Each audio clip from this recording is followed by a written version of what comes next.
இன்னைக்கு கும்மிட்டிக்கீரை கடையில் செய்ய போகிறேன். இதே கும்மிட்டிக்கீரை பார்த்துக்குங்க. இதெல்லாம் எடுத்து சுத்தம் பண்ணி வச்சுருக்கிறேன். நல்லா அலாசி எங்கள் காட்டில் பொறிச்சது. உங்களுக்கெல்லாம் மார்க்கெட்லேயும் கிடைக்கிது, வாங்கி செய்யுங்க. அது ரொம்ப நல்லது. இந்த கீரை இப்படி சுத்தம் பண்ணி வச்சுக்கோங்க. நீ எப்படி செய்யணும்னு காமிக்கிறேன்.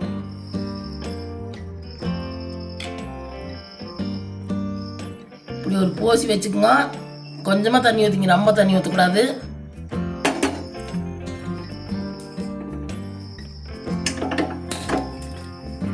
இளங்கீரை முத்தனகீரையாக தான் கொஞ்சம் ஏற்றி ஊற்றிங்க. இது கொதிக்கிட்டு ஒரு கீரையை போட்டுக்கலாம். தண்ணி கொதிச்சிருச்சு, ரக்கரை போட்டுக்கலாம். கொதிக்காம நம்ம ஓட்டுறாதீங்க, கொதிச்சதுக்கப்புறம் தான் போடணும்.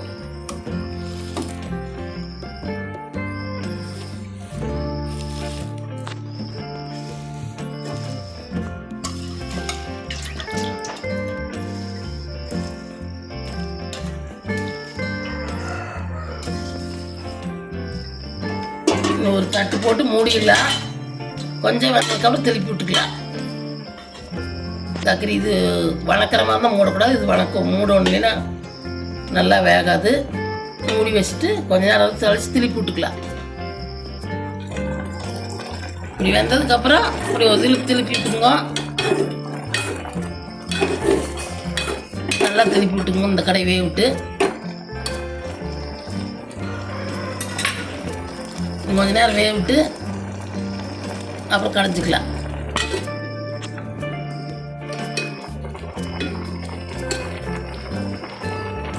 இப்படி அக்கறை எடுத்து பார்த்தீங்கன்னா நல்லா நசுங்க விட்டுதுன்னா வெந்து போச்சுன்னு அர்த்தம்.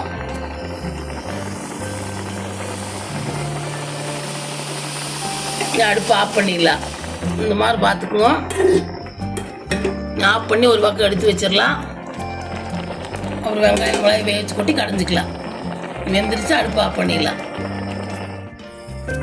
அக்கறிக்கு தாளிக்கிறதுக்கு தேவையான பொருள் பார்த்தீங்கன்னா ஒரு 10 சின்ன வெங்காயத்தை உழைச்சி இப்படி கட் பண்ணி வச்சுக்கோங்க. இதுக்கு சின்ன வெங்காயம் போட்டால் தான் நல்லாயிருக்கு. ஒரு 3 பச்சை மிளகா, கொஞ்சம் கருவேப்பிலை. இது கடுவெல்லாம் போட வேண்டியதில்லை, அப்படியே போட்டு எண்ணெய் ஊற்றி தாளிச்சிக்கலாம். இப்படியே ஒரு வடைச்சட்டி வச்சுக்கோங்க. இது எல்லாமே போட்டுக்குங்க. எண்ணெய் ஊற்றிக்குங்க.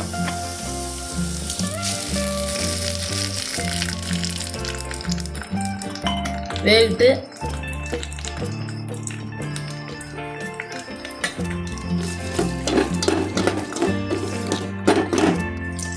இந்த அளவுக்கு வணக்கிங்க. எடுத்து அக்கறைக்கு கொட்டிக்கலாம். அடுப்பு ஆஃப் பண்ணிட்டு அக்கறைக்குள்ள கொட்டிக்கலாம். அதையே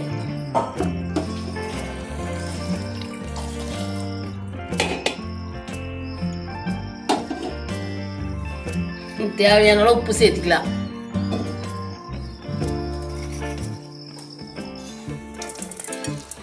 உப்பு சேர்த்து நீ கடைஞ்சிக்கலாம்.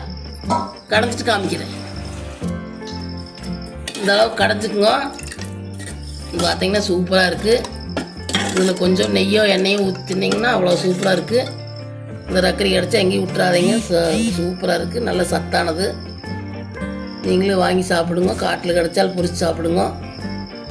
உங்களுக்கு தக்காளி டேஸ்ட் பிடிக்குன்னா ஒரு தக்காளி போட்டு கடைஞ்சிக்குங்க. எங்களுக்கு பிடிக்காதனால நாங்கள் ஊரில் கடைஞ்சி பார்த்துட்டு பிடிச்சிருந்தா லைக் பண்ணுங்கள், ஷேர் பண்ணுங்கள், சப்ஸ்கிரைப் பண்ணுங்கள்.